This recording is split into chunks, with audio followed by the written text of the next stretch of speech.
ஓம் ஸ்ரீ குருப்யோ நமः. ஹரிः ஓம். அகஜானன பத்மார்க்கம் கஜானனமஹர்நிஷம் அநேகதம் தம் பக்தானாமேகதந்தமுபாஸ்மஹே. அம்பா சாம்பவி சந்திரமௌலீரபலா ஸ்பர்ணா உமா பார்வதி காளி ஹைமவதி சிவா த்ரிநயனா காத்யாயனி பைரவி சாவித்ரி நவயவ்வனா சுபகரி சாம்ராஜ்யலக்ஷ்மிப்ரதான் சித்ரூபி பரதேவதா பகவதி ஸ்ரீராஜராஜேஸ்வரி. அம்பா சாஸ்வத ஆகமாதிவினுதா ஆர்யா மகாதேவதா யா ப்ரஹ்மாதி பிபீலிகாந்தஜனனி யா வை ஜகன்மோகினி யா பஞ்ச பிரணவாதிரேபஜனனி யாश्चित् கலாமாலினி சித்ரூபி பரதேவதா பகவதி ஸ்ரீராஜராஜேஸ்வரி. பவானி சங்கரௌ வந்தே ஸ்ரத்தா விஸ்வாசரூபிணௌ யாப்யாம் வினா ந பஷ்யந்தி சித்தா ஸ்வாந்தஸ்தமீஸ்வரம். வாகர்த்தாவிவ சம்பிருக்தௌ வாகர்த்த பிரதிபத்தயே ஜகதः பிதரௌ வந்தே பார்வதி பரமேஸ்வரௌ.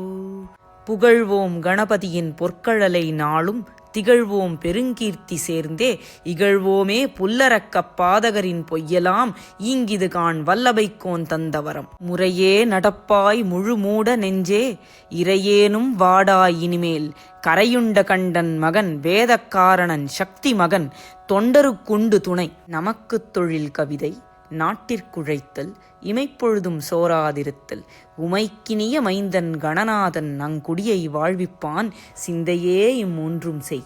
செய்யும் கவிதை பராசக்தியாலே செய்யப்படுங்கான் வையத்தை காப்பவள் அன்னை சிவசக்தி வன்மையெல்லாம் ஐயத்திலும் துரிதத்திலும் சிந்தி அழிவதென்னே பையத் தொழில் புரி நெஞ்சே கணாதிபன் பக்தி கொண்டே. ரொம்ப நாள் கழிச்சு இன்னைக்கு ஏதாவது ரெக்கார்ட் பண்ணலான்னு ஆரம்பித்தேன். என்னோட க்ளோஸ் ஃப்ரெண்டு சவி கொஞ்ச நாளாக சொல்லின்னு இருக்கா அபிராமி அந்தாதியை படித்து சுருக்கமாக அதனுடைய பாடலுடைய அர்த்தங்களை மாத்திரம் சொல்லு. அழகான அந்தாதியோட பொருள் விளக்கங்களை தேடிண்டு போனால் அந்த பொருள் விளக்கத்துக்கு இன்னொரு பொருள் விளக்கம் தேடுற அளவுக்கு காம்ப்ளிகேட்டடாக இருக்குது, நீ சொல்லி ரெக்கார்ட் பண்ணி அனுப்பிடின்னு சொன்னான். எனக்கு இதில் ஒரு பெரிய சௌரியம் என்னன்னு கேட்டால் காம்ப்ளிகேட்டடாக அர்த்தம் சொல்கிறதுக்கு எனக்கு தெரியாது. சிம்பிளாக இருக்கிற அர்த்தத்தையாவது எப்படியாவது தப்பி தடவி சுவாமிகள் அனுகிரகத்தோட ரெக்கார்ட் பண்ணி அனுப்பலான்னு முடிவு பண்ணேன். பாடல் பொருள் விளக்கங்களுக்கு போகிறதுக்கு முன்னாடி சுருக்கமாக அபிராமி பட்டர் கதையை ஒரு தடவை ஞாபகப்படுத்திக்கலாம். இது செவி வழி செய்தியாக வந்த கதையாக இருக்கிறதுனால நிறைய வேரியேஷன்ஸோடு எல்லாரும் விதவிதமாக சொல்கிறா. இதில் தெய்வத்தின் குரலில் பெரியவா அடிக்கடி அபிராமி பட்டருடைய கதையை எடுத்து சொல்லியிருக்கார். அதில் சத்தியம் பேசுறது எவ்வளவு முக்கியம், சத்தியம் பேசுறதுக்கு உதாரணமாக அபிராமி பட்டர் கதை இருந்தது அப்படின்னு ஒரு உதாரணமாக எடுத்து சொல்லும்போது பெரியவா இப்படி சொல்கிறா. திருக்கடவூரில் அபிராமி பட்டர் என்று அம்பாளின் பரம பக்தர் இருந்தார். அவர் அம்பாளையே நினைத்து பரவசமாகும் போது உன்மத்தரைப் போல பிதற்றுவார். இதை பற்றி சரபோஜி ராஜாவிடம் யாரோ துஷ்பிரச்சாரம் செய்தார்கள். அபிராமி பட்டர் ஒரு குடிகாரர், பக்தர் என்று வேஷம் போடுகிறார் என்று ராஜாவிடம் கோள் சொல்லிவிட்டார்கள். சரபோஜிக்கு இதை பரிசோதித்து பார்க்க தோன்றியது. ஒரு நாள் சரபோஜி திருக்கடவூரில் அம்பாளை தரிசிக்க வரும்போது அங்கே தன் வசம் இழந்திருந்த பட்டரிடம் இன்றைக்கு என்ன திதி என்று கேட்டான். அன்றைக்கு அமாவாசை. பட்டரோ அம்பாளின் பூர்ணச்சந்திர முகத்தையே தியானம் செய்து பரவசமாக இருந்தார். எனவே அரசரிடம் இன்று பௌர்ணமி என்று சொல்லிவிட்டார். அரசன் தன்னிடம் மற்றவர்கள் பட்டரை பற்றி சொன்னது உண்மை என்றே நினைத்தான். பட்டரிடம் கேலியாக, ஓ அப்படியா, சந்திரன் உதயமாகிவிட்டானா என்று ஆகாயத்தை பார்ப்போம் என்று தலையை தூக்கினான். அப்போது வாஸ்தவமாகவே ஆகாயத்தில் பூர்ணச்சந்திரன் வந்து நின்றது. அபிராமி பட்டர் சத்தியத்திலேயே ஊறியிருந்ததால் தவறிப்போய் அவர் அசத்தியத்தை சொன்னபோது அம்பாளே தன் தாடங்கத்தை கழற்றி ஆகாசத்தில் வீசி பூர்ணச்சந்திரனை ஜொலிக்கச் செய்தாள். இப்படி மகான்கள் செய்கிற ஆசீர்வாதம், அவர்கள் கொடுக்கிற சாபம் எல்லாம் அப்படியே பலித்து விடுவதற்கு காரணம் அவர்களுடைய சத்தியத்தின் சக்திதான். இப்படியே பெரியவா சத்தியத்தோட மகிமையை சொல்லிட்டு போறா. பெரியவா இப்படி இதை சுருக்கமாக சொன்னாலும் நிறைய பேர் இந்த கதையை பல வேரியேஷன்ஸோட சொல்றா. குடிச்சிட்டு கோயில்ல அசுத்தம் பண்ணினதுனால மரண தண்டனைன்னு சரபோஜி ராஜா பட்டருக்கு தண்டனை விதிச்ச உடனே சுப்பிரமணிய சர்மாவான அபிராமி பட்டர் அபிராமி அந்தாதியை சொல்லி விழிக்கே அருளுண்டு அப்படின்னு ஆரம்பிக்கிற பாடலை சொல்லி முடிச்ச உடனே அம்பாள் தன்னுடைய தாடங்கத்தை கழட்டி போட்டதா கதை உண்டு. இதுக்கு மேலையும் அபிராமி பட்டரை தண்டனை கொடுக்கறதுக்காக நெருப்பை மூட்டி அதுக்கு மேலே ஒரு கயத்தில் கட்டி தொங்க விட்டதாகவும் ஒவ்வொரு கயரா அறுத்துண்டே 100 பாட்டு முடியறதுக்கு முன்னாடி பூர்ணச்சந்திரனை காட்டலைன்னா நெருப்புல விழும்படி செஞ்சுடுவோம்னு மகாராஜா தண்டனை விதிச்சதாகவும் உடனே அபிராமி பட்டர் அபிராமி அந்தாதியை பாடி அம்பாள் தன்னுடைய தாடங்கத்தை வீசினதாகவும் சொல்றது உண்டு. பொதுவா நம்முடைய வரலாற்றை பார்த்தா சரபோஜி மன்னன்கிற ராஜா ரொம்ப நல்ல ராஜாவா தான் இருந்திருக்கார். அதனால அவர் இப்படிப்பட்ட தண்டனை எல்லாம் விதிச்சிருப்பார்னு தோணலை. இது எப்படி ஆனாலும் பேசிக்கா இருக்கிற அண்டர்லையிங் ஃபேக்ட்ஸை எல்லாரும் ஒத்துக்கிறா. ராஜா திதி என்னன்னு கேட்டு அபிராமி பட்டர் அமாவாசைன்னு சொல்றதுக்கு பதிலா பௌர்ணமின்னு சொல்லி அவருடைய வாக்கை உண்மையாக்குறதுக்காக அம்பாள் தன்னுடைய தாடங்கத்தை கழட்டி பூர்ணச்சந்திரனாக எல்லாருக்கும் தெரியும்படி போட்டா. அபிராமி அந்தாதியை பத்தி பல பேர் பல விதமா உங்களுடைய சொந்த அபிப்பிராயங்களையும் சேர்த்து கொஞ்சம் அலங்காரமா உபன்யாசங்கள் செய்யறது உண்டு. இப்படி அபிராமி பட்டர் ஷோடசோபச்சார பூஜையெல்லாம் தன் மனசுக்குள்ளேயே மனசார பண்ணினார்னும் அப்போ சந்திரன் அம்பாளுக்கு நமஸ்காரம் பண்ற மாதிரியான ஒரு காட்சியை தன்னைத்தானே பார்த்துட்டார்னும் அதனால அவர் பூர்ணச்சந்திரன் இன்னைக்கு பௌர்ணமி அப்படின்னு சொல்லிட்டதாகவும்லாம் சொல்றது உண்டு. பர்சனலா எனக்கு அதுல நம்பிக்கை இல்லை. நமக்கு மகாபெரிவாளோட வாக்கு தான் சாக்ரோசாங்ட் அப்படிங்கிறதுனால இது சரியா இருக்க வாய்ப்பும் இல்லை. எல்லாம் மட்டும் இல்லாம அபிராமி அந்தாதி பாடல்களை பார்த்தாலும் பட்டர் ஒரு விதமான எக்ஸ்டட்டிக் உண்மத்த நிலையிலிருந்து இந்த பாடல்கள் எல்லாம் சொல்லியிருக்காருன்னு நம்ம தெரிஞ்சுக்கலாம். அப்படிப்பட்ட நிலையில அபிராமி பட்டர்னே ஒருத்தர் இல்ல. யானாகிய எனை விழுங்கி வெறும் தானாய் நிலை நின்றது தற்பரமே மாதிரி அம்பாள் மட்டும்தான் இருக்கா. அவளை தவிர இன்னொருத்தர் இருந்தாதான் அவளுக்கு பூஜை செய்ய முடியும், ஷோடசோபச்சாரங்கள்லாம் செய்ய முடியும். அது எப்படிப்பட்ட நிலைங்கிறதையும் ஒரு மாதிரி ஹிண்டிங்கா உள்ள அபிராமி பட்டர் சொல்லுவார். முன்னாடியே மகாபெரிவா வார்த்தைகளை நம்ம படிக்கும்போது பெரிவா சொல்லியிருக்கா, இந்த மாதிரி மகான்கள் அன்னை மறந்த நிலையில பாடிய பாடல்கள் எல்லாமே அந்த பரம்பொருளே அந்த மகான்களை ஒரு சேனலா யூஸ் பண்ணி அவருக்குள்ளேந்து அவர் ஹிருதயத்திலேந்து பொங்கி பிரவகிக்க பண்ணின பாட்டு தான். அதனால டெக்னிக்கலா இந்த பாடல்களை அபிராமி பட்டர் பாடினார்னு சொல்றதே தப்பு. இதையெல்லாம் அவருக்குள்ளேந்து சொன்னது அம்பாளே தான். நம்ம எல்லாம் படைத்தும் காத்தும் அழித்தும் திரியிற பரம்பொருள் அப்பப்போ நம்ம மேல கருணை கொண்டு தன்னை எப்படி ஸ்துதி பண்ணி நல்ல கதியை அடையிறதுங்கிறத நமக்கே சொல்லி தருவா. இதையெல்லாம் வச்சு பார்க்கும்போது இந்த பாடல்களை ஒவ்வொரு வார்த்தையா எழுதி இந்த வார்த்தையை இவர் இப்படி போட்டிருக்கார், இந்த இலக்கணத்தை யூஸ் பண்ணியிருக்கார், இந்த வார்த்தையை போட்டதுக்கு பின்னாடி இந்த அர்த்தம் இருக்குன்னு ரொம்ப அளவுக்கு அதிகமாக வார்த்தைகளுக்கு இம்பார்ட்டன்ஸ் கொடுத்து சொல்றது அட்வைசபிள் இல்லை. இந்த சிருஷ்டிக்கெல்லாம் முன்னாடியிலேருந்தே இருக்கக்கூடிய வேதத்தை பற்றியும் இப்படி தான் சொல்லுவாள். அதை ரொம்ப கிராமட்டிக்கலாக ரிசர்ச் பண்ணக்கூடாது. அதை சொன்னது ரிஷிகளும் கிடையாது. ரிஷிகள் வெறும் மந்திர திரஷ்டா தான். அவளுடைய ஹிருதயத்துக்குள்ளேருந்து பகவானே தான் இந்த வார்த்தைகளை நம்மளுக்கு கொடுத்துருக்கார் அப்படிங்கிறத புரிஞ்சுண்டு இதில் சொல்லக்கூடிய சாரதமமான விஷயங்களை நம்ம ஹிருதயத்தில் உள்வாங்கிக்கணுங்கிறது எல்லாரோடையும் அபிப்பிராயம். அந்த வகையில பார்க்கும்போது அபிராமி அந்தாதியும் ஒரு விதமான ரிஷி வாக்கு தான். அதனால இதனுடைய வார்த்தைகளை கத்துக்கிறதுலையும் அந்த பொருள் விளக்கத்தை தெரிஞ்சுக்கிறதுலையும் மட்டும் நம்ம தொலைஞ்சு போயிடாம அந்த ஃபீல், அதுக்குள்ள என்ன விதமான எக்ஸ்டசி இருக்கு, அந்த அருள் வெள்ளத்துக்குள்ள அமிர்த கடலுக்குள்ள முழுகி அதை முழுசா நம்ம அனுபவிக்கணும். இதுல போறதுக்கு முன்னாடி இன்னொரு வார்த்தை, அபிராமி பட்டர் என்ன இப்படி அங்கமா அம்பாளை வர்ணிக்கிறார், இப்படி எல்லாம் வர்ணிக்கலாமா அப்படின்லாம் கேட்டா யார் ஒருத்தருக்கு அமாவாசையா பௌர்ணமியானே தெரியாதோ அவர் மனசார இதையெல்லாம் சொல்லியிருப்பாருன்னு நம்ம நினைக்கலாமா? அவர் அமிர்த கடேஸ்வரர் சமேத அபிராமி அம்பாளுடைய கடலுக்குள்ள மூழ்கி இருக்கார். அவருக்கு லிமிட்டேஷன்ஸே கிடையாது, அல்பமான தாட்ஸே கிடையாது. அபிராமி பட்டர்னு இல்லை, எல்லா நாயன்மார்களும் சரி ஆழ்வார்களும் சரி அந்த காலத்துல பாட்டு எழுதின சுவாமியை வர்ணிச்ச எல்லாருமே அங்கமங்கமாக வர்ணிச்சு நிறைய பாடியிருக்கா. உதடு தோள் மார்பு எல்லாத்தையும் விவரிச்சு தான் பாடியிருக்கா. அவளை பொறுத்த வரைக்கும் மார்பு பிரதேசம்ங்கிறதும் கை கால் மாதிரி இன்னொரு உறுப்பு, அவ்வளவுதான்.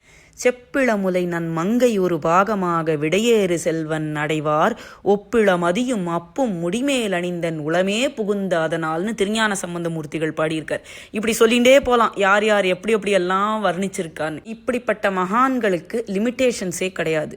லிமிட்டேஷன்ஸ் நம்ம மைண்டுக்குள்ளே தான் இருக்குது. இந்த பியூர் எக்ஸ்டாட்டிக் ஃபீலிங்கை அனுபவிக்கிறதுக்கு பயந்துண்டோ என்னவோ நம்ம எப்போவுமே நிறைய லிமிட்டேஷன்ஸுங்கிற ஃபில்டர்ஸை போட்டுண்டு அது வழியாக தான் பார்க்குறோம். அதனால் நம்மளுடைய limited knowledge, limited views, attitudes, மனோநிலை இதையெல்லாம் விட்டு அன்லிமிட்டடான இன்ஃபைனைட்டான சுவாமியை அவர் எப்படி பாடியிருக்கார் அப்படிங்கிறத அனுபவித்து அவரோட சேர்ந்து நம்மளும் கற்றுக்கலாம். இப்படிப்பட்ட வார்த்தைகளை பாடலாமான்லாம் சொல்லி கந்த சஷ்டி கவச்சத்தை வச்சுட்டே பெரிய ஒரு பிரச்சனை நடந்தது. பியூரான மைண்ட் உள்ள ஒரு குழந்தைக்கும் அன்பே இருக்கிற ஒரு அம்மாவுக்கும் நடுவில் எந்த விதமான இன்ஹிபிஷன்ஸும் கிடையாது அப்படிங்கிறத புரிஞ்சுண்டு நாமளும் நம்ம மனநிலையை கொஞ்சம் மெச்சூர் ஆக்கிண்டு இந்த பாடல்களை கேட்கணும். அதை விட்டுட்டு பள்ளிக்கூட பசங்க மாதிரி இந்த வார்த்தையை இவர் சொன்னார், அந்த வார்த்தையை அவர் சொன்னார்னு கேலி பேசுறது அருவருக்கத்தக்கது. சரி, ரொம்ப நாள் இன்ட்ரோடக்ஷன் கொடுத்தாச்சு. இப்போ அமிர்தகடேஸ்வரரோட பாகம் பிரியாளான அபிராமி அம்பாள்ங்கிற அமிர்தத்துக்குள்ள நாம எல்லாம் குதிக்கலாம். இன்னொரு சின்ன ஃபேக்டாய்டு இந்த திருக்கடையூரை பற்றி. இங்கே எல்லாமே அமிர்தம் தான். ஏன் அப்படின்னு கேட்டால் 16 வயசே வாழக்கூடிய மார்க்கண்டேயனை யமன் துரத்தின போது நம சிவாய அப்படின்னு சொல்லிட்டு சுவாமியை போய் கட்டிண்டு சுவாமி யமனை இடது காலால் உதச்சு கண்டித்து மார்க்கண்டேயனை என்றும் 16 இருக்க சொல்லி அனுகிரகம் பண்ணின ஸ்தலம் திருக்கடையூர். அமிர்தத்துவமானது அப்படின்னு சொன்னால் என்றும் அழியாதது, சாவு இல்லாதது, எல்லாமே அழியக்கூடியது இந்த பிரபஞ்சத்தில். அப்போது அழிவில்லாதது எது அப்படின்னு கேட்டால் முக்தி தான். உயிரோட இருக்கும்போதே அந்த சுவாமியை தேடி தன்னுடைய ஆத்மாவாவே உணர்ந்துட்ட ஆத்ம ஞானி தான் முக்தி நிலையில் இருக்கிறவர். யமன் அப்படிங்கிற தேவதையை சம்சார சாகரத்தில் விழுந்து ஜனன மரண சைக்கிளில் மாட்டிண்டு தத்தளிக்கிற ஜந்துக்களுக்காக பகவான் உண்டாக்கியிருக்கார். இந்த அபிராமி அந்தாதியிலையும் அடிக்கடி அபிராமி பட்டர் யமன் கிட்டேருந்து என்னை காப்பாத்துங்கோ, யமன் வரத்துக்கு முன்னாடி என்ன அஞ்சல்னு சொல்லுங்கோ, என்னை ரட்சணம் பண்ணுங்கோன்னு சொல்கிறது என்னன்னு கேட்டால் திருப்பி இந்த ஜனன மரணத்தில் விழுந்துடாமல் சம்சாரத்தில் விழுந்துடாமல் என்னை காப்பாற்றி எனக்கு முக்தி கொடு அம்மா அப்படின்னு சொல்லி வேண்டிக்கிறதா தான் அதுக்கு அர்த்தம் எடுத்துக்கணும். திருக்கடையூரில் எல்லாமே அமிர்தம்னு சொன்னேனே. சுவாமி அமிர்தகடேஸ்வரர், அம்பாள் அபிராமி, அங்க இருக்கிற பெருமாள் கோயில்ல இருக்க சுவாமியும் அமிர்த நாராயணர், அவர் கூட இருக்கிற அம்பாள் மகாலட்சுமி அமிர்தவல்லி தாயார். இந்த ஃபேக்ட் எல்லாம், இந்த கதைகள்லாம் நடுவில் அபிராமி அந்தாதியில் அபிராமி பட்டர் சொல்லிகிட்டே வருவார். இப்படி காலால உதைச்ச சுவாமி இருக்கும்போது அவருக்கு அபிராமி அம்பாள் தான் வேணும். அவளுக்கு இருக்கக்கூடிய மனோபாவப்படி அவளுக்கு அனுகிரகம் பண்ணுறதுக்கு பரம்பொருள் வரா. இனிமே மேற்கொண்டு டிலே பண்ணாமல் அபிராமி அந்தாதிக்குள்ளே போகலாம். முதல்ல பிள்ளையார் வாழ்த்து. ஆதி சங்கராச்சாரியாலேருந்து நாயன்மார்கள்லேருந்து எல்லாருமே முதல்ல பிள்ளையார வேண்டின்ட்டு தான் அதுக்கப்புறம் ஸ்லோகத்துக்குள்ளே போவாள். அந்த வழக்கப்படி அபிராமி பட்டரும் முதல்ல பிள்ளையார வேண்டிக்கிறார். நான் பிள்ளையார மட்டும் வேண்டிக்கிறாரா அப்படின்னு பார்த்தா அம்மையப்பரையும் சேர்த்து வேண்டிக்கிறார். இப்போ சொன்ன மாதிரி ஆதிசங்கராச்சாரியா பிள்ளையார வேண்டின்னு இருந்தாலும் பல இடங்களில் அம்மையப்பரா சிவசக்தியா நிறைய இடங்களில் முதல்ல ஸ்துதி பண்ணியிருக்கார். அபிராமி பட்டர் பிள்ளையார வேண்டிக்கிற சாக்கில் அம்மா அப்பாவையும் சேர்த்து வேண்டிக்கிறார். முதல் பாடலான கணபதி காப்பு பாடலை பார்க்கலாம். தாரமர் கொன்றையும் ஷண்பகமாலையும் சாத்தும் தில்லை ஊரர்த்தம் பாகத்து உமை மைந்தனே, உலகேழும் பெற்ற சீர் அபிராமி அந்தாதி எப்போதும் என் சிந்தையுள்ளே காரமர் மேனி கணபதியே நிற்க கட்டுரையே. இந்த பாட்டுக்கு பெருசா மீனிங் சொல்லி தான் புரியணுங்கிறது இல்லை. கேட்ட உடனே எல்லாருக்கும் புரியக்கூடிய பாட்டு இருந்தாலும் சவி கேட்டுண்டா மாதிரி ஒரு சிம்பிள் மீனிங். ஒன்றைப்பூ மாலையையும் ஷண்பக மாலையையும் அணிஞ்சின்றிருக்கிற தில்லை சபாபதியான பரமேஸ்வரன் நடராஜாவுக்கு இடப்பக்கத்தில் அவரோட பாதி உடம்பை உடைய உமையம்மையான இந்த 7 உலகங்களையும் பெற்ற ஜெகன்மாதாவான அபிராமி அன்னை பெற்றெடுத்த முதல் குழந்தையே காரமர் மேனி கணபதியே, கருநிறத்து கணபதியே, உன்னை என் கருத்தில் நிறுத்தி தியானம் செய்கிறேன். என்னுடைய கான்சென்ட்ரேஷன் தப்பாம ஸ்ரத்தையோடையும் விஸ்வாசத்தோடையும் இந்த அந்தாதிய தியான நிலையில ஒருமுக சிந்தனையோட இருந்து நான் சொல்றதுக்கு எனக்கு அருள் புரிவாயாக. இந்த அந்தாதி எப்போதும் என் சிந்தையுள் நிலைத்திருக்க அருள் புரி அப்படின்னு முதல்ல பட்டர் கணபதியான தொழுதுட்டு மேற்கொண்டு அபிராமி அந்தாதியை ஆரம்பிச்சு சொல்ல போறார். அபிராமி அந்தாதிக்கு வியாக்கியானம் சொல்றவா எல்லாருமே இந்த காப்பு பாடலான கணபதி ஸ்துதியையே ரொம்ப நாழி சொல்றது வழக்கம். நான் இந்த ஒரு பாட்டிலேயே சொல்றதுக்கு நிறைய இருக்கு. இதுலயே மாட்டின்றுவா. எப்படி தார் அப்படிங்கிற வார்த்தை ஆண்கள் அணியக்கூடிய நடுவில் சேர்ந்திருக்காத மாலை பூமாலையை குறிக்கும். கொன்றை பூ சிவபெருமானுக்கு உகந்தது, சண்பக மாலை அம்பாளுக்கு உகந்தது, ரெண்டையுமே போட்டுருக்கார் அப்படின்னு சொல்லிட்டு அவரோட இடபாகத்தில் உமையம்மை நிலைத்திருக்கிறாள் அப்படின்னு சொல்லும்போது வெறும் நடராஜாவா பார்க்காம அர்த்தநாரீஸ்வரரா தான் இவர் பார்க்கிறார். ஒன்னு பிரிக்க முடியாத ஒரே பரம்பொருள் வஸ்து ரெண்டா இருக்கா மாதிரி பலவிதமான வித்தியாசங்களோட இந்த உலகத்துக்கெல்லாம் அம்மா அப்பாவா நின்று காமிக்கிறது காட்சி. இந்த அம்மா அப்பாக்கள் கலந்த உருவம் தான் கணபதியான். அந்த அர்த்தநாரீஸ்வர ஸ்வரூபத்தை விளக்க வந்தது, டிஃபைன் பண்ண வந்தது தான் கணபதியானோட மூர்த்தி. சாமி பட்டர்னு இல்லை, ஆதி சங்கராச்சாரியாளாகட்டும், துளசிதாசராகட்டும், காளிதாசனாகட்டும், ஒரு கிரந்தம் எழுதுறதுக்கு முன்னாடி முதல்ல அம்மையப்பரை வேண்டிண்டு தான் அவ காரியங்களை ஆரம்பிச்சிருக்கா. அதுல 1-2 ஸ்லோகங்களை தான் இந்த ரெக்கார்டிங்கோட ஆரம்பத்துல நான் சொல்லியிருந்தேன். பவானி சங்கரவ் வந்தே ஸ்ரத்தா விஸ்வாச ரூபிணவ். ஸ்ரத்தையோடையும் விஸ்வாசத்தோடையும் ரூபகமா இருக்கிற பவானியையும் சங்கரரையும் ஜெகன் மாதா பிதாக்களை நான் வணங்குறேன். ஜகத பிதரவு வந்தே பார்வதி பரமேஸ்வரோ. வழக்கப்படி கணபதியான வேண்டிக்கிற சாக்குல ஜெகன் மாதா பிதாக்களை ஃபர்ஸ்ட் வேண்டின்றார். என்ன சொல்லி வேண்டிக்கிறார் அப்படிங்கிறது அதை விட ரொம்ப அழகான விஷயம். இதுல வேற செல்வங்களையோ வேற எந்த விதமான பலன்களையும் கேட்கல. இந்த ஸ்லோகம் என் மனசுல எப்பவுமே நிலைச்சிருக்கணும் அப்படின்னு தான் கேட்கிறார்.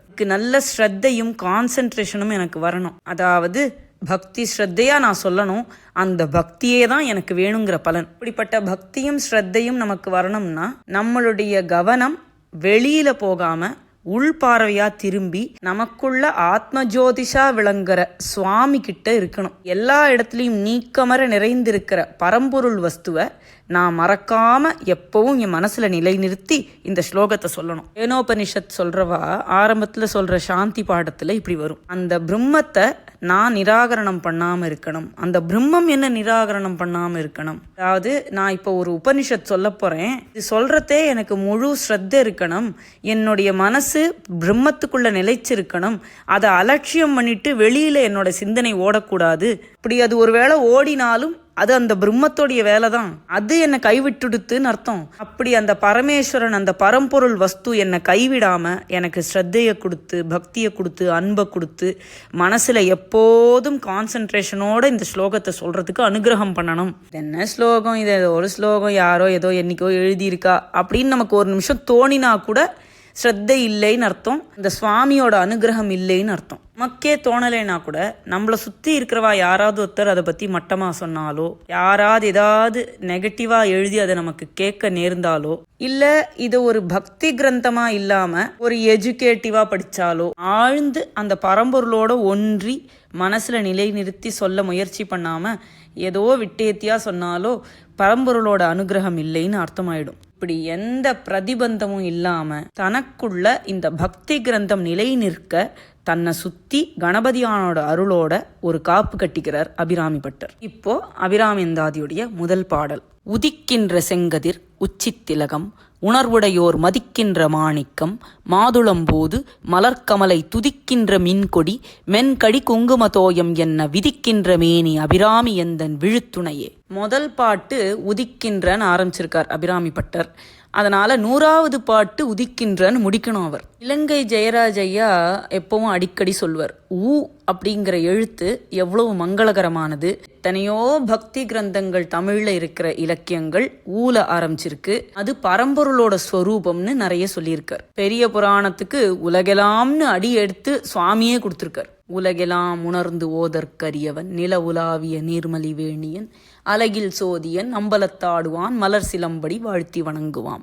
அப்படிதான் பெரிய புராணம் முதல் பாட்டு ஆரம்பிக்கிறது. கம்பராமாயணத்துல கூட கம்பர் உலகம் யாவையும் தாமுளவாக்கலும் நிலை பெறுத்தலும் நீக்கலும் நீங்களா அலகிலா விளையாட்டுடையார் அவர் தலைவர் அன்னவர்க்கே சரண் நாங்களே ஊன்னு தான் ஆரம்பிச்சிருக்காரு. எல்லாம் ரிசர்ச் பண்ணி யோசிச்சு தான் அபிராமிப்பட்டர் எழுதினாரான்னு கேட்டா எனக்கு தெரிஞ்சு இருக்காது. முன்னாடியே பெரியவா சொன்ன மாதிரி மனமற்று பரம்பொருளோடு ஐக்கியமாக இருக்கக்கூடிய ஒரு விதமான உண்மத்த நிலையிலிருந்து தான் அபிராமிப்பட்டர் அபிராமிந்தாதியை சொல்லியிருக்கார். சரி, இப்போ இதுக்கு சிம்பிள் மீனிங். முதல் பாட்டுடைய அர்த்தம் ஜெகன்மாதாவான அபிராமி தான் எனக்கு துணை, அவ்வளோதான். அவள் துணைன்னு சொல்ற ப்ராசஸ்ல அவ எப்படி இருக்கா, அவருடைய மனசுக்குள்ள எப்படி தெரியறா அவள் அப்படிங்கறத விவரிக்கிறார். பார்வதி கருத்த நிறம், சுவாமி செக்கச்சிவந்த நிறம்லாம் எல்லாரும் சொல்றாளே, இந்த மாதிரி மகான்களுடைய வாக்க பார்த்தா தன்னை மறந்த நிலையில அவ எல்லாரும் சுவாமியை வேண்டிக்கும் போது சுவாமி ஒளி வீசற இளம் சிவப்பான மஞ்சள் கலந்த தங்க நிறமா இருக்கிறதா தான் சொல்லியிருக்கா. மேகவர்ணம் சுபாங்கம்னு சொல்லக்கூடிய பகவான் ஸ்ரீமன் நாராயண கூட விஷ்ணு சஹஸ்ரநாமம் சொல்றது சுவர்ண வர்ணோ ஹேமாங்கோ, he who is of golden color, who has a golden body. Swarna Bindu, he who has the limbs of the body like gold. சிவபெருமானை பத்தி கேட்கவே வேண்டாம், எல்லா இடத்துலயும் தங்க நிறம், பொன்னார் மேனியனே இல்லனா பொன் செய்த மேனியினீர் அப்படின்லாம் பல விதமா பாடி இருக்கா எல்லா நாயன்மார்களும். எல்லாம் எதுக்கு சொல்றேன்னா, அபிராமிப்பட்டர் முதல் டிஸ்கிரிப்ஷன் அம்பாளை பத்தி சொல்றது என்னன்னா, கார்த்தால உதயமாக கூடிய சூரியன் என்ன மாதிரி இருக்குமோ அந்த மாதிரி இருக்காளாம் அம்பாள். சிவப்பு கலந்த ஒரு தங்க நிறம். இந்த கலரை மட்டும் விடவே மாட்டார், கடைசி வரைக்கும் மாதுளை மொட்டு மாதிரி இருக்கா அப்படின்னு வரிசையா சொல்லிண்டே போவார். நம்மளுடைய ஹிருதயமாகிற நீல ஆகாசத்துல உதிக்கின்ற செங்கதிர் மாதிரி இருக்காளாம். ஆனா உதிக்கின்ற செங்கதிர் அப்படின்னு சொல்லிட்டு உடனே உச்சி திலகம்னு சொன்னதுனால அவள் உச்சியில் இடக்கூடிய திலகம் உதிக்கின்ற சூரியன் மாதிரி இருக்கு அப்படின்னு சொல்லலாம். இதுக்கு அடுத்தது உணர்வுடையோர் மதிக்கின்ற மாணிக்கம். ஒரு பைத்தியத்துக்கிட்டயோ இல்ல விவரம் தெரியாத ஒரு குழந்தைகிட்டயோ மாணிக்க கல்ல கொடுத்தா அது ஏதோ பெபிள் நினைச்சு விளையாடிட்டு தூக்கி போட்டுடும். வைர வியாபாரிட்ட கொடுத்தா அதனுடைய வேலை தெரிஞ்சு அதை நன்னா பாலிஷ் போட்டு வச்சுப்பான். அந்த மாதிரி ஞானத்துல சிறந்த தன்னை உணர்ந்த ஆத்ம ஞானிக்கு மாணிக்கம் மாதிரி ஜொலிக்கிறவளம். அவளுடைய அருமை நம்ம எல்லாருக்கும் தெரிஞ்சுட்டா நம்ம எல்லாரும் பக்திமான்கள் ஆயிடுவோம். எள்ளத் தெளிந்தார்க்கு ஜீவன் சிவலிங்கம். இந்த மாதிரி பெரிய ஜீவன் முக்த புருஷர்கள், மகா பக்திமான்கள், மகான்கள் போற்றக்கூடிய மாணிக்கமாக இருக்கக்கூடிய அம்பாள் வேற எப்படி எல்லாம் இருக்கா, மாதுளம் போது மாதுளை மொட்டு மாதிரி செக்கச்சவேல்னு இருக்காளாம். மலர்கமலை துதிக்கின்ற மின்கொடி, சிவந்த தாமரை பூல உட்கார்ந்து இருக்கிற மகாலட்சுமி அழகுக்கு பேர் போனவள். இந்த மகாலட்சுமியே மின்னல் மாதிரி கொடி இடையுடைய அபிராமி அன்னையோடைய அழக பார்த்து அவளை ஸ்துதி பண்றாளாம். மென்மையான குங்குமம் மணக்கக்கூடிய திருமேனியை கொண்டவள் அபிராமி அன்னை. இப்படி எல்லாம் இருக்கக்கூடிய என்னுடைய அம்பாளே என்னுடைய துணை. அடுத்த பாட்டு. துணையும் தொழும் தெய்வமும் பெற்ற தாயும் ஸ்ருதிகளின் பனையும் கொழுந்தும் பதிகொண்ட வேரும் பனிமலர் பூங்கணையும் கருப்பு சிலையும் மென்பாசாங்குசமும் கையில் அணையும் திரிபுர சுந்தரியாவது அறிந்தனமே. எனக்கு துணையா இருக்கிற இந்த அம்பாள் யாருன்னு நான் தெரிஞ்சுட்டேன். எனக்கு ஒரு துணையும் நான் தொழக்கூடிய தெய்வம் மட்டும் கிடையாது. இவ யார் தெரியுமா? இவளே எல்லா உயிர்களையும் பெற்றெடுத்த ஜெகன்மாதா. ஆதி அந்தமில்லாம இருக்கே இந்த வேதங்கள், இஷ்டிக்கும் முன்னாடியிலிருந்தே இருந்துட்டு இருக்கே இந்த வேதமே அம்பாளுடைய ஸ்வரூபம் தான் அப்படிங்கிறார். அவளேதான் இந்த வேதம். இந்த வேதத்தின் கிளைகளாகவும் வேறாகவும் கொழுந்து விட்டு நிக்கிற இந்த வேதத்துடைய எல்லா விதமான ஸ்வரூபமாகவும் இருக்கிறவள் அபிராமி அம்பாள். சிருஷ்டியே இந்த வேதத்தை அடிப்படையா வச்சுட்டுதான் நடந்தது. அதனுடைய சொரூபமாவே இருக்கிறவள் தான் மென்மையான பாச அங்குசம், கையில கரும்பு வில் எல்லாம் வச்சுட்டு இருக்கிற இந்த திரிபுர சுந்தரி தான் அது எல்லாமே. தான் எல்லாத்துக்கும் ஆணிவேரா இருக்கிற ஸ்வரூபம்ங்கிறத நன்னா தெரிஞ்சுட்டேன், இனிமே மயங்கி போயிட மாட்டேன் அப்படின்னு சொல்றார். முன்னாடி பாட்டு அறிந்தனமேன்னு முடிச்சார். அடுத்த பாட்டு. அறிந்தேன் எவரும் அறியாமறையை அறிந்து கொண்டு செறிந்தேன் உனது திருவடிக்கு திருவே வெறுவி பிரிந்தேன் எனது அன்பர் பெருமை எண்ணாத கரும நெஞ்சால் மறிந்தே விழும் நரகுக்கு உறவாய மனிதரையே. நீதான் எல்லாத்துக்கும் அஸ்திவாரம்னு தெரிஞ்சுட்டேன். எனக்கு கிடைச்ச இந்த நாலெட்ஜை வச்சுட்டு நான் என்ன செய்ய போறேன் சொல்றார். அறிந்தேன் எவரும் அறியா மறையை அப்படின்னு. கரை காண முடியாத வேதத்தை பத்தி இந்த உலகத்தார்களுக்கு கொஞ்சமாவது தெரியும். அறியாமறைன்னு ஏன் சொன்னார் அப்படிங்கறத பத்தி என்னுடைய ஒரு சின்ன தாட்டை மாத்திரம் நான் சொல்றேன். வாக்கு 4 விதமானது அப்படின்னு சொல்லுவா.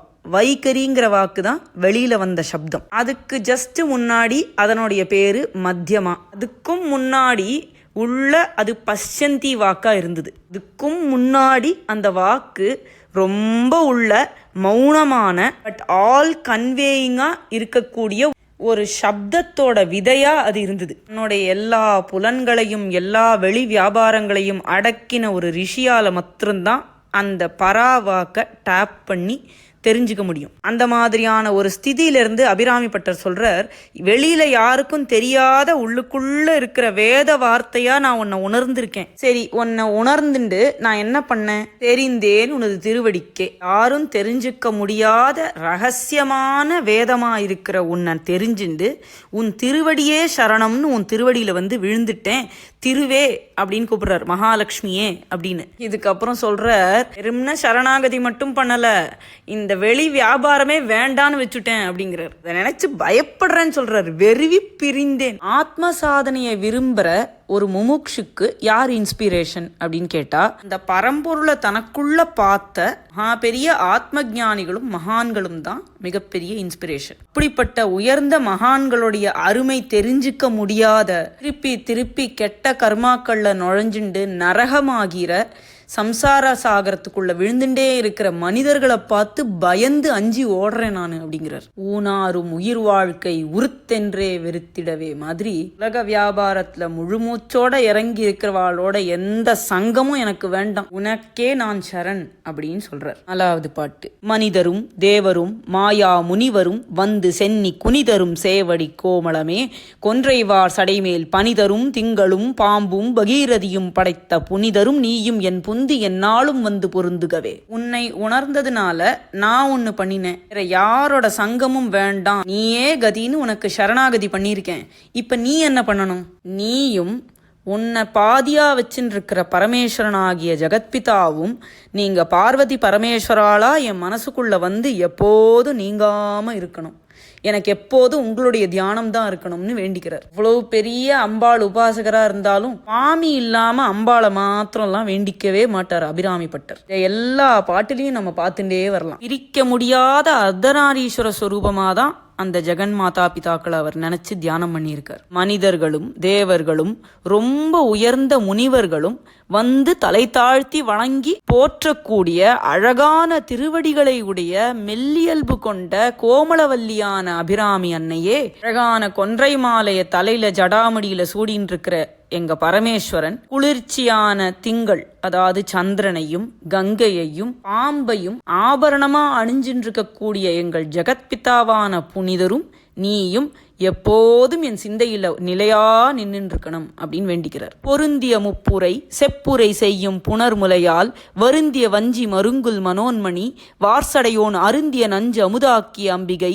அம்புயம்மேல் திருந்திய சுந்தரி அந்தரி பாதம் என் சென்னியதே. அடுத்து என்ன சொல்றாருன்னா, அம்பாளுடைய திருவடி என் தலையில நன்னா பொருந்தி உக்காந்துடுத்து. இப்படி சதா காலமும் திருவடியை என் தலைமையில வச்சுட்டு இருக்க எங்க அம்பாளை நான் வணங்குறேன். இதை எப்படியெல்லாம் சொல்றார் அப்படின்னா, இந்த பிரபஞ்சத்துல எல்லா வஸ்துக்களிடத்திலையும் எல்லா உயிர்களிடத்திலையும் சிருஷ்டி ஸ்திதி சம்ஹாரம் எப்பவுமே நடந்துட்டே இருக்கு. இந்த மூவகை நிலையாவும் இருக்கிறவள் அம்பாள் தான். இப்படி எல்லாத்தையும் ஆட்சி பண்ணக்கூடிய அம்மாவே, உன் அழகான உடலை தூக்க முடியாம துவண்டு வளையும் கொடி இடையை உடையவளே, மனோன்மணியே அப்படின்னு கூப்பிடுறார். அதாவது அன்பர்களை ஞான நிலைக்கு கொண்டு செல்லக்கூடிய மணியா இருக்கிறவள், பிரம்ம வித்யா ஸ்வரூபிணி.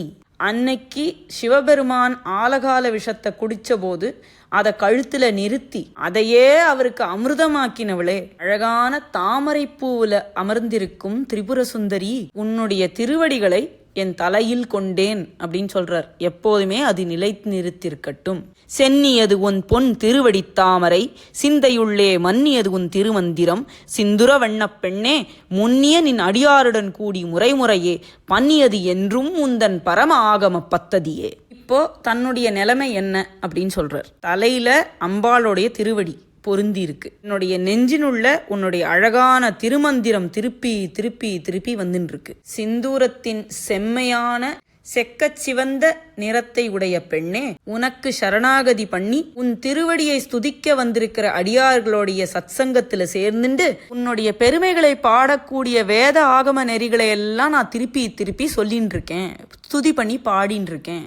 தலையில உன்னுடைய திருவடி, நெஞ்சில உன்னுடைய திருமந்திரம், உன்னுடைய அடியார்களுடைய சத்சங்கத்துல சேர்ந்து என் வாயும் உன்னை ஸ்துதி பண்ணக்கூடிய வேதங்களையே சொல்லின்னு இருக்கு அப்படிங்கிறார். ததி உரு மத்தில் சுழலுமென் ஆவி தளர்விலதோர் கதி உறும் வண்ணம் கருது கண்டாய், கமலாலயனும் மதிவுரு வேணி மகிழ்னனும் மாலும் வணங்கி என்றும் துதியுறு சேவடியாய் சிந்தூரானன சுந்தரியே. தாமரை பூவில் அமர்ந்திருக்கும் பிரம்மதேவனும் பிறைச்சந்திரன ஜடாமுடியில் தரிச்ச பரமேஸ்வரனும் பகவான் ஸ்ரீமன் நாராயணனும் என்னைக்கும் ஸ்துதி பண்ணக்கூடிய திருவடியை உடைய சிந்தூர முகத்தை உடைய அழகான திரிபுர சுந்தரி தேவி அம்சார சுழல்ல மாட்டிண்டு கர்மாக்கள்னால திரும்ப திரும்ப பிறப்பு இறப்பு பிறப்பு இறப்புன்னு மத்தால கடையப்படுற தயிர் மாதிரி நான் கஷ்டப்படுறேன். இந்த நிலையிலேருந்து என்னை மீட்டு அமிர்த நிலைக்கு என்னை கூட்டிட்டு போ அம்மான்னு வேண்டிக்கிறார். பிரம்மா விஷ்ணு சிவன் எல்லாரும் வேண்டிக்கிறாளா அம்பாளை அப்படின்லாம் கேட்டா நிறைய புராணங்கள்ல வெவ்வேறு தெய்வத்தை வெவ்வேறு எல்லா மற்ற தெய்வங்கள் வேண்டிக்கிற மாதிரிலாம் இருக்கு. எல்லாமே ஒரு தெய்வம் தான், ஒரே சுவாமி தான். நம்மத்திலேயே ஒரு குழந்தைகிட்ட ஹெல்ப் கேட்கணும்னா என் ராஜா ஒல்லியோ சமத்தோல்லியோ அப்படின்னு ஸ்துதி பண்ணி தானே அதை வேலை செய்ய சொல்றோம். நமக்காக அனுகிரகம் பண்றதுக்காக வெவ்வேறு ரூபங்களை எடுத்துட்ட பரம்பொருள் தானே தான் அப்படின்னு உணர்ந்திருக்கு எல்லா உருவத்திலையும் எல்லா நினைகள்லையும். அந்த பரம்பொருளுக்கு தன்னுடைய இன்னொரு ரூபத்தை வேண்டிக்கிறதுல எந்த நெகட்டிவ் ஃபீலிங்கும் கிடையாது. அதே மாதிரி லக்ஷ்மி உன்னை ஸ்துதி பண்றா, சரஸ்வதி உன்னை ஸ்துதி பண்றான்லாம் வரும். அந்த லக்ஷ்மியோட ஸ்தோத்திரக்கு போய் பார்த்தா மற்ற தேவதைகள் ஸ்துதி பண்றான்னு வரும். இதை படிக்கிற நம்ம இது எல்லாமே ஒரே பரம்பொருள் வஸ்துவோடைய ரூபங்கள் தான் தெரிஞ்சுண்டு எந்த நெகட்டிவ் ஃபீலிங்கும் இல்லாம படிக்கணும். இந்த பாட்டுல வர தயிரால கடையிறது ஸ்ருதியிலேருந்து எல்லாத்துலயும் இருக்கு, வேதத்திலேருந்து இருக்கு, எல்லா இடத்துலயும் இருக்கு. நாவுக்கரசு சுவாமிகள் கூட அதை சொல்லியிருக்கார். விறகில் தீயினன் பாலில் படு நெய் போல் மறைய நின்றுளான் மாமணி ஜோதியான் உணர்வு கோல் நட்டு உறவு கயிற்றால் கட்டி முருக வாங்கி கடைய முன்னிற்குமே. பகவான் ஸ்ரீ கிருஷ்ணனுடைய தாமோதர லீலையும் அதுல வர தயிர் கடையிற சிம்பலிசமும் எல்லாமே இந்த ஜனன மரண சைக்கிள்லேருந்து நம்ம எப்படியாவது விடுபட்டு அமிர்த நிலைக்கு போகணுங்கிறத ஹிண்ட் பண்றதுக்காக தான் இருக்கு. அடுத்த பாடல். சுந்தரி எந்தை துணைவி என் பாசத்தொடரையெல்லாம் வந்தரி சிந்துர வண்ணத்தினாள் மகிடன் தலைமேல் அந்தரி நீலி அழியாத கன்னிகை ஆரணத்தோன் சுந்தரி கைத்தலத்தாள் மலர்த்தாள் என் கருத்தனவே. அம்பாள் திருவடி என் சென்னியது அப்படின்னு சொன்னார். திருமந்திரம் நெஞ்சில இருக்குன்னு சொன்னார். இப்போ மனசுல தியானம் பண்றார். ஹே திரிபுர சுந்தரி, எங்க அப்பாவான பரமேஸ்வரனுடைய துணைவி, என் பாசத்தொடரையெல்லாம் வந்து அறுப்பவளே, சிந்தூர வண்ணத்தை உடையவளே, மகிஷாசுரமர்தினியான காளி, என்னைக்கும் அழியாத கன்னிகையே. பிரம்மதேவனுடைய கபாலத்தை கிள்ளி எடுத்த பரமேஸ்வரன் கையில கபாலியா வச்சுட்டு இருக்காரே, அவர்ல பாதியா உள்ளதுனால இவள் கபாலினி. இப்படியெல்லாம் இருக்கக்கூடிய அம்பாளுடைய திருவடிகளை நான் தியானம் பண்றேன் அப்படின்னு சொல்றார். அடுத்த பாட்டு. கருத்தன எந்தை தன் கண்ணன் வண்ண கனகவிற்பில் பெருத்தன பாலழும் பிள்ளைக்கு நல்கின பேரருள் கூர் திருத்தன பாரமும் ஆரமும் செங்கை சிலையும் அம்பும் முருத்தன மூரலும் நீயும் அம்மே வந்து என் முன் நிற்கவே. அடுத்த பாட்டுல நான் உன்னை தியானம் பண்றேன், நீ எனக்கு காட்சி கொடு அப்படின்னு கேட்டுக்கிறார். உன்னை எப்பவுமே பரமேஸ்வரன் தியானம் பண்ணிட்டு இருக்கார். அப்படிப்பட்ட உன்னுடைய ரொம்ப அழகான திரிபுர சுந்தரி கோலத்தை எனக்கு காட்டு அப்படின்னு சொல்றார். பரமேஸ்வரன் தியானம் பண்றாரா அப்படின்னு கேட்டா ஒரு பழைய ஸ்லோகம் ஒண்ணு உண்டு. பரமேஸ்வரனும் அம்பாளும் பரஸ்பர தபோபலமா. இவளை அடையணும்னு நினைச்சு அவரும், அவரை அடையணும்னு நினைச்சு இவளும் எப்பவும் தபஸ் பண்ணிட்டே இருக்கலாம். அப்படிப்பட்ட எங்களுடைய பரமேஸ்வரனுடைய கருத்திலும் திருவிழிகளிலும்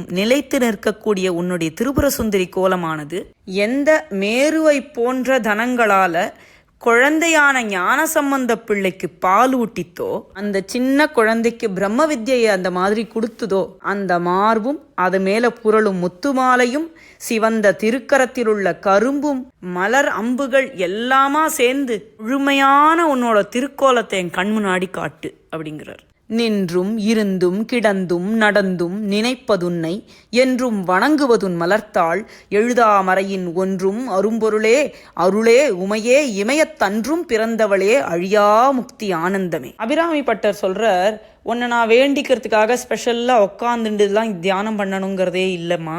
நின்றுருந்தாலும் சரி, நடந்துருந்தாலும் சரி, உட்காண்டிருந்தாலும் சரி, கிடந்து படுத்து தூங்கினாலும் சரி, எப்போவுமே உன்னுடைய நினைப்பு தான் எனக்கு இருக்கு. உன்னுடைய மலர் திருவடியே தான் நான் எப்பவும் ஸ்துதி பண்ணி வணங்கின்னு இருக்கேன் அப்படின்னு சொல்லிட்டு அவளை கூப்பிடுறார். எழுதாமறைன்னு சொல்லக்கூடிய வேதமெல்லாம் எந்த பரம்பொருளை ஸ்துதிக்கிறதோ அந்த பரம்பொருளே, அருளே, உமையே, இமவானுக்கு பிறந்த பெண்ணே, அழியாத முக்தி ஆனந்தமான அமிர்த ஸ்வரூபமா இருப்பவளே அம்பா, நான் எப்பவும் உன்னையே தியானம் பண்றேன், உனக்கே நமஸ்காரம் பண்றேன் அப்படின்னு சரணாகதி பண்றார். இப்படியாக அபிராமி அந்தாதியுடைய கணபதி காப்பையும் முதல் 10 பாடல்களையும் பார்த்தோம். இதில் இருக்கிற ஒவ்வொரு பாட்டை பற்றியும் பக்கம் பக்கமாக பொருள் விளக்கம் கொடுக்கக்கூடிய எத்தனையோ பெரியவர்கள் இருக்கா. ஏதோ எனக்கு என்னுடைய அறிவுக்கு எட்டினதை நான் சொன்னேன். இதில் குறை இருந்ததுன்னா உங்க எல்லாரையும் மன்னிக்கும்படி கேட்டுக்கிறேன். ஒரு விண்ணப்பம், அபிராமி அந்தாதியை போய் ஏதாவது ஒரு புஸ்தகத்திலையோ இல்லை இன்டர்நெட்ல இருக்கிற வெப்சைட்லயோ போய் பார்த்தா